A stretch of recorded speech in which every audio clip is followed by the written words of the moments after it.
I suppose one of the key things from my perspective, and a lot of the work that I do and have done over the years with Innovate UK, is to say that innovation is fundamentally about more than the technology. Really, when we think about many of the innovative projects that have been funded over the years, we see these often as standalone successes, but the biggest challenge is often integrating them into the business model and changing the business model itself. Now, on the results from the poll this morning, it was interesting to see that business models weren't necessarily up there at the top. But one of the interesting things when I looked down the list of things that were being prioritized, a lot of those remain aspects of the business model that we're seeing transformed. And so when we think about innovation, we can think about business model innovation much more broadly. And I think it brings everything on that list back into play, which for me is really encouraging and important, but perhaps sends out an important message that if we just talk about business model innovation or we talk about just the business model, we might not be attracting those that really want to kind of hear and learn from those ideas, which they've actually said are important in other guises. So how can we support innovation in the firm? We know that generally the professions as a whole are risk averse. They're not highly innovative in many senses compared to other sectors, but we are seeing that change. The pandemic has seen an embracing of technology in different ways. And as I've said before on this show, one of the big challenges for me when it comes to technology and innovation is the fact that what we don't want to do is simply employ technology to persist existing ways of working. We need to think about how we change and how we develop as well. How can we become more efficient, more competitive, more productive and more profitable through the innovations that we bring into the firm? Now, those innovations for me kind of within the business model sit within three areas. We can of course talk about the product or the process, the service that we offer, the offering, but actually it's about much more than that. And I think many of the things in the survey and that have been talked about over the last 42 episodes really do kind of come down to the fact that there's lots here to think about with respect to how we're configured internally and also how we engage with our clients and our customers and think about the experience that they're getting as the business model changes and evolves.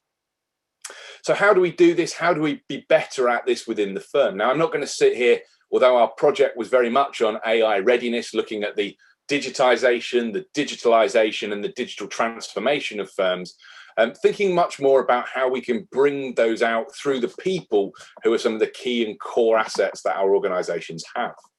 We need to engender a greater sense of collaboration, sharing ideas. We need to be open-minded, and we need to think about how employing different technologies affects those people and how we can look to change the world of work and the nature of the workplace that they really kind of live and exist within in the professions.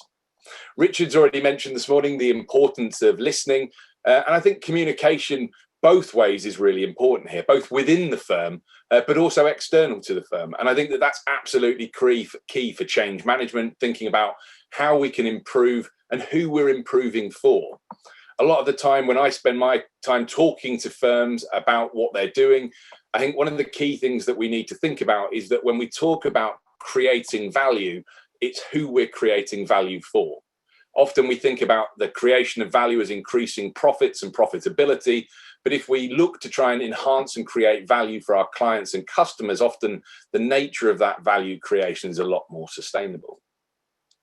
So I've mentioned already, innovation isn't just about the tech, but it's about doing business differently. And sometimes that needs to encourage us within the businesses that we're part of and within the organizations, and being a leader within a university context, this is no different for me. We need to think about the problems and the challenges that our users, that our clients, our customers, our beneficiaries want to take away from us, and how we can continue to address that in what is a paradigmatically different context to where we were 15, 16 months ago. And I think there's huge opportunity in there. Sometimes what that means is that we need to disrupt, we need to rethink, we need to approach the puzzle differently, but we also need to have that empathy. We need to understand both what our employees are doing, what our workers are doing, the partners in firms, but also those that we are working for that are beyond the firm as well. How do we make sure that they're getting from us and our services something that actually fulfills their needs, and that increasingly what they're willing to do is to pay for at a higher value? So the final couple of points that I'd just like to make is that we talk a lot about how this change isn't something that is just technology based, but we need to make sure that we have the right skills.